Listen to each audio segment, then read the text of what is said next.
everyone, and welcome to the X22 Report. My name is Dave, and this is episode number 34, The Perfect Economic Collapse Setup. Basically, what we're going to talk about today is how everything is coming together, the new laws and new budgets and new information coming out, and how all of this fits into this perfect storm that's going to be the collapse. So it's a setup like no one has ever seen before. And we're just going to start off with the current news today, and then we'll get into what I believe is a complete setup and why this is all happening and why they're putting everything in place and trying to get everything done before everything just completely falls apart.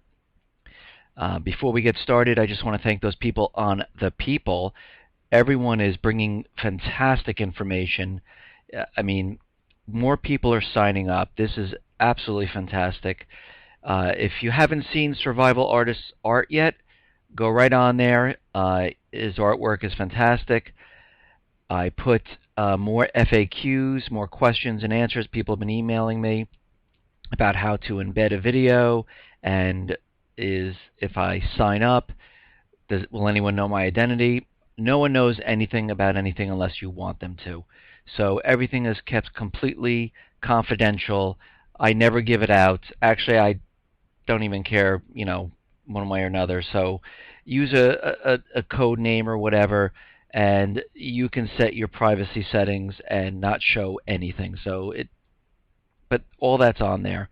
And more people are joining. We're getting more input from other people, and it's really going well. And I hope more and more of you decide to join and be a part of it and bring things and help others through everything. But today in the news, we had this big gun control debate that's going on in the Senate, in Congress, and they're working out the details, and they're looking to do a registry, and they're trying to come together and bring something forward.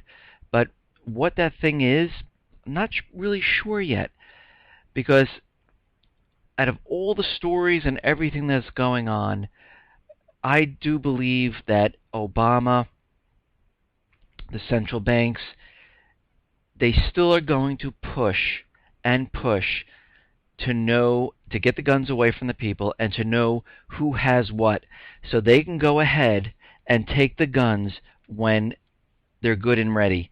And you can see some of this in New York already, where they're matching the gun permits up to medical records of people who might have mental illness or might be on some type of drug, and they're telling the people, please give your gun back because you're not allowed to have it. And don't forget, New York still has that law that, if you suspect someone that having a illegal gun, report them, and then they'll start an investigation, and they'll see if you are innocent or guilty. Without any proof, they'll dig up the proof for you, and the person reporting it, if you are guilty of having an illegal gun, they will get $500. And this brings us back in the days of the Nazis, where people were reporting on each other and getting rewarded for it. And I even discussed this in my episodes with the Great Depression.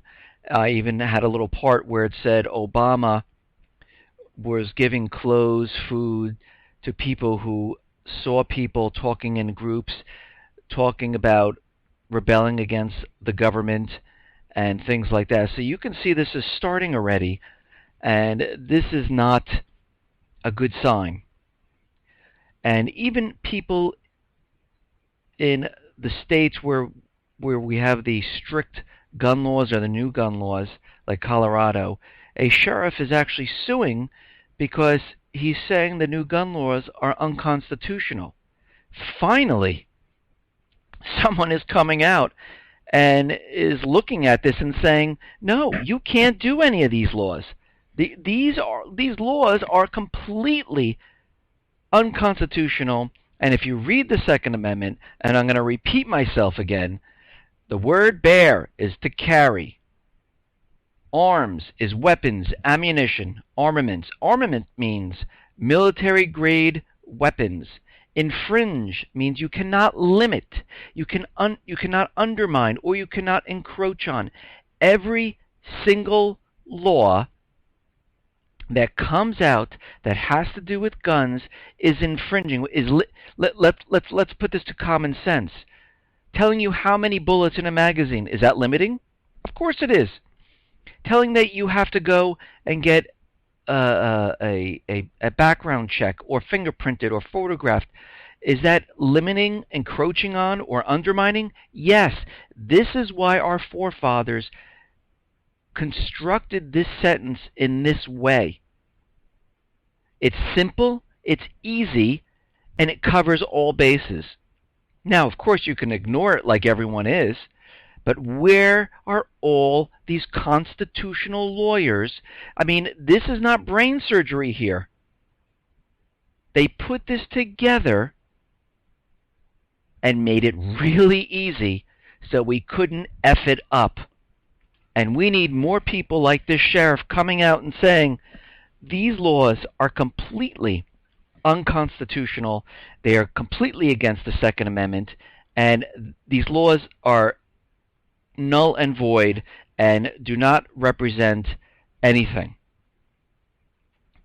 Now, talking about the guns, DHS, the Department of Homeland Security, you know, the Obama who wanted to set up the private civilian armed forces, and he wanted them to be funded just as armed as the military.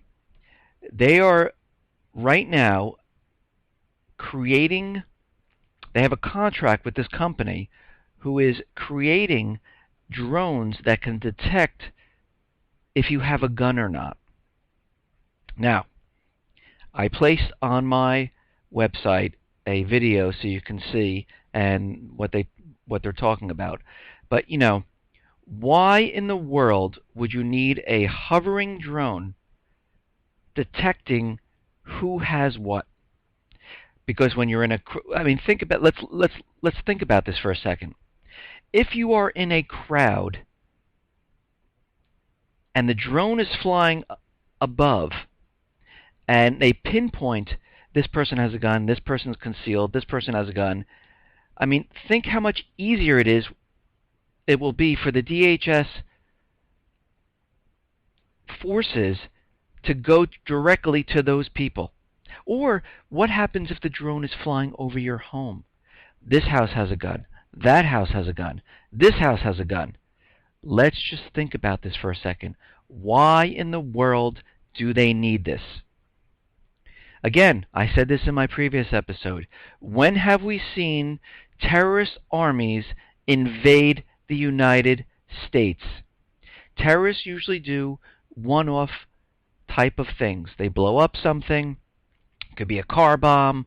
9/11, supposedly they flew planes in, and if you really think about 9/11 and use common sense, they got on the planes with box cutters and nobody could stop them, but that's a whole other story.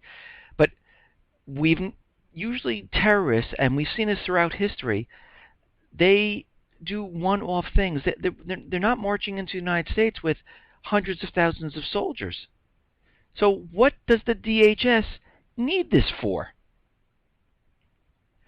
Only one reason they would need something like this is if militias are on the rise in this country. I think in my other episode they're like up 200%, to find out which militias have guns, which ones, if militias are grouped together, they can spot them in a house or anything using this type of technology. Okay, let's move on. Now, today, with this so-called missile test that North Korea was supposed to do today, which really didn't occur, and Japan would, fire and shoot down the missiles. And my question is, if they did fire a missile and it was within the borders of the country, would Japan fire a missile into North Korea to shoot down their missile test? I mean, think about it in the United States. If we were testing a missile in, Nevada, and then we saw another missile fly in and destroy it, is that an act of war? Or would the United States be to blame, or is someone else from the outside shooting something over us? But this is the same thing we're seeing, and Japan is saying for North Korea.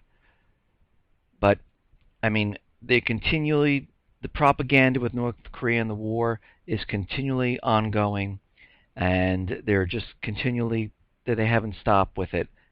But we still, and if anyone knows this, and I asked it on the people, and so far nothing. What happened to the two subs? Where did they go? Where are they headed? Because I am just very curious where they're going to end up and what's going to happen, because we haven't heard from them. And these are two Romeo-class diesel submarines, and I mentioned these yesterday on the episode. And to hear the rest of this report, go to x22report.com. And while you're at x22report.com, visit The People. This is a community of people discussing the economic collapse. Again, go to x22report.com to hear the rest of this report. Thank you.